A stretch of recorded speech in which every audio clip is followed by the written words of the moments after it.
Hello, my students, and welcome. This is Dr. SirMe once again, Chemistry Division here. We proceed with KCSE 2025, Chemistry Paper 2. Before we proceed, my students, do the necessary. Subscribe, like the video, comment, share, and even tell a friend to tell a friend. For KCSE 2025, so far we've done chemistry paper 2, number 1, number 2, number 3, number 4, number 5, my student. So revisit my videos and revise the first 5 questions. For this video, we are now doing question number 6. Question number 6 covered a topic electrochemistry. This is a form for topic 11 marks, as you can see there. The subsections that were covered: electrolysis, preferably the preferential discharge of ions, some 3 marks on Faraday's law, electrochemical cell had about 4 marks, and corrosion had 2 marks. That was question number 6. You can see, my student, a form 4 topic well covered here. As usual, my good student, I'll take you through the questions without the answers. That is question 6, part A. Okay? You can see there, Roman 1, part 1, part 2, and even Roman 2. That is question 6. Roman 2 continues. Yep, you can see continue part 1 and part 2 of Roman 2. That's question 6, part B. Roman 1, Roman 2, Roman 3. Roman 4 continues of part B, and then the very last part of question number 6, part C there. My good student, attempt the questions. Thank you, my students. After going through the questions yourself, allow me to take you step by step through the answers as the paper was marked, specifically question number 6. That was the first part of number 6. The products of electrolysis depend on the conditions used. Part A, Roman A. State the conditions if the products of electrolysis of aqueous copper 2 sulfate are: part 1, oxygen and copper; part 2, copper.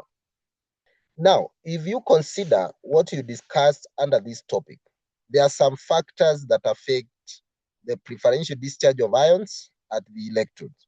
1, there was the concentration of the specific ions. 2, there was the position of the ion in the electrochemical series. And again, there was the type of electrodes used. For this section, the third factor was applicable. Now, there it is. For the electrolysis of copper 2 sulfate, for oxygen and copper to be produced, my student, graphite or platinum or any inert electrodes should be used. Remember, it is not carbon electrodes, but graphite electrode, to be specific.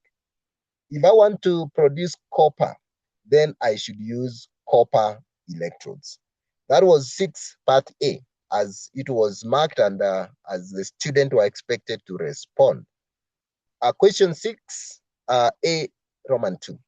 During electrolysis of an electrolyte containing A positive 3 ions, 19.4 grams of A, that is the element A, were obtained when a current of 15 amperes was passed through in for 2 hours. Write the half equation for what is happening, my student. There it is. The A ions, 3 positive as it is given, gaining 3 electrons to form the element itself in solid state for 1 mark. One common mistake that most students are committed to is to replace A with aluminium. Whether you know aluminium is trivalent, in this case it was not aluminium, it was element A. So do not set your own questions, my student, as most students of 2025 did. Good. Part B, determine the relative atomic mass of A. Let us go together through this calculation. Remember, this is application of Faraday's law. Quantity of electricity is current in amperes. multiplied by time in second. That is the first thing the student was supposed to do. 15 amperes multiplied by 2 hours times 60 times 60. Just converting these hours into seconds. By doing that, a student scored a whole 1 mark. Then the answer there in coulombs, yep, as you can see. Then consider the charge, 3 positive. That implies the ion need to gain 3 electrons. That is 3 Faraday. So 3 Faraday times the Faraday's constant, a half a mark. Then you obtain the total quantity of electricity required to deposit 1 mole. So over here, you can continue. The quantity of electricity obtained in this one divided by the total quantity of electricity for 1 mole, you obtain the number of moles that is involved in this experiment. Then my student, you argue, if this number of moles deposits 19.4 grams, what about a whole 1 mole? By computing this, you get 52. 52 without grams. Remember, relative atomic mass is without the unit. Then this gives you the RAM of E. Just what I've done, my student, the simple calculation, as you can see it, you score the 3 marks. Remember, there was a mark from a section that had an error that was transferred to this one. An alternative method, my student, if the student could have combined all the steps together, 3 good marks. Multiplying 96,500 by 3, a half a mark. Multiplying the answer there by 19.4, another half a mark. Getting this one, 15 times 2 times 60 times 60, 1 whole mark. Dividing the upper part with the lower part, a half a mark. The answer, half a mark. That is it, my student. And the answers are all there. The steps are all there. One thing I can tell you, my student, the marking of KCSE is very, very friendly. No student is supposed to fail. We continue with question number 6, part B. Study the cell representation diagram given, as you can see it. For the KCSE 2025, this figure here was missing, but I've included it for the sake of our revision. State what the symbol / here represent in the diagram, as you can see it here. If you consider over here, there is a single slash here. This represents the phase boundary, between the electrode and the aqueous ions.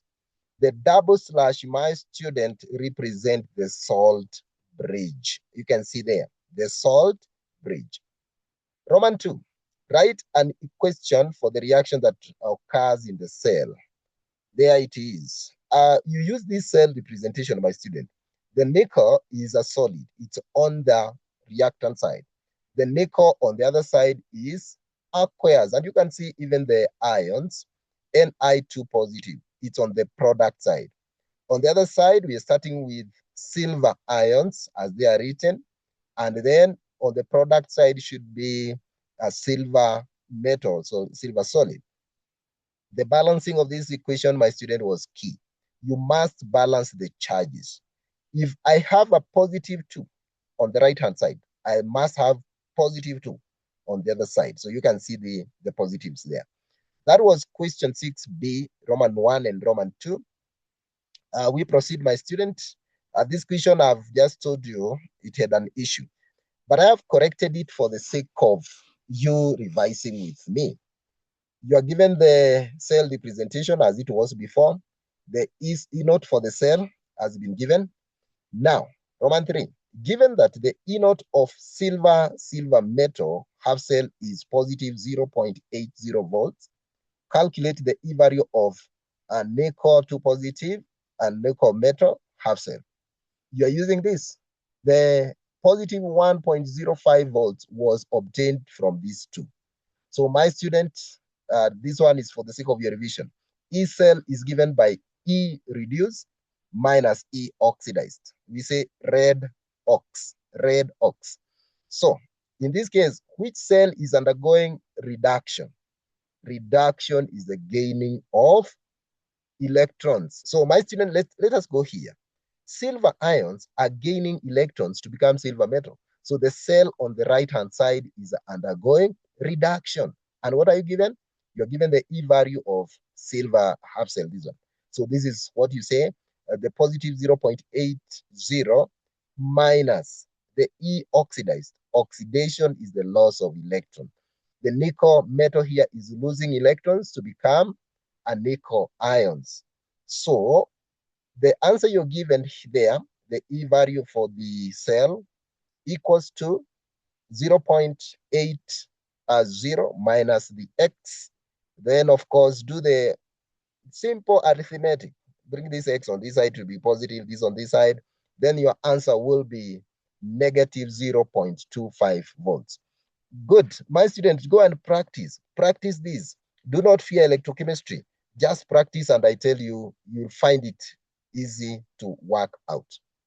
Roman 4 of part B, state how the EMF of a cell can be used to predict whether a reaction is feasible or not. As simple as you discuss in your book. A positive EMF indicates that the reaction is feasible or it is possible or it can occur. A positive EMF. Otherwise, if the student stated that, a whole 1 mark. If the student decided to argue with a negative EMF, the same, it could have scored. Negative EMF indicates that the reaction is not feasible. It cannot occur, it is not possible. That was Roman 4. My student, the very last part of this question, corrosion of metals involve formation of an oxide layer on the metal surface. Explain why corrosion of aluminum is protective while that of iron is destructive. Okay, well, some literature there, my student, and look at the argument there. You know, the story looks a bit longer, but we only need to extract the key marking point. Aluminum oxide, or the layer of aluminum, or the coating, if you like it, is impervious. Actually, this was the best wording, the best English wording you could have used was impervious. In case maybe you don't have that word, does not break easily, does not flake off, it is sticks more, okay? The oxide of aluminum formed, it sticks more on the metal. That means the protective aspect is coming out, and hence does not allow contact of the metal with moisture or any other agents of corrosion. So if a student was able to bring out this aspect, that the oxide is protective by being impervious or being in a position that it cannot be penetrated, so that scored 1 mark. The opposite also scored 1 mark, that the iron oxide or the coating is pervious. Now in this case, that means it can easily break, it can flake off easily, it is less sticky or can stick less. That means it can easily be penetrated.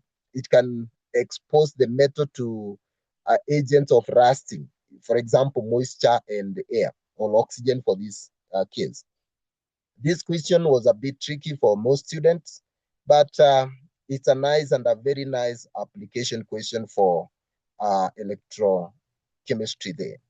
Having done that, my student, we've come to the end of question number 6. Don't miss my next and the very final video, as I'll be doing question number 7 of KCSE 2025 Chemistry Paper 2. Thank you for watching. I actually appreciate, from the depth of my heart, I appreciate you being here with me as we learn. This is Dr. SirMe, the chemistry master. Don't forget that chemistry is very key in our day-to-day life. Actually, chemistry is the mother and the father of sciences. Huh? That's Dr. SirMe. I ask of you kindly subscribe to this channel, like the video, do leave a comment there, share, and tell a friend, even to tell a friend. Thank you so much. This is Dr. SirMe. For those preparing for KCSE 2026, I wish you all the best. This is the best place you can learn chemistry. Thank you so much.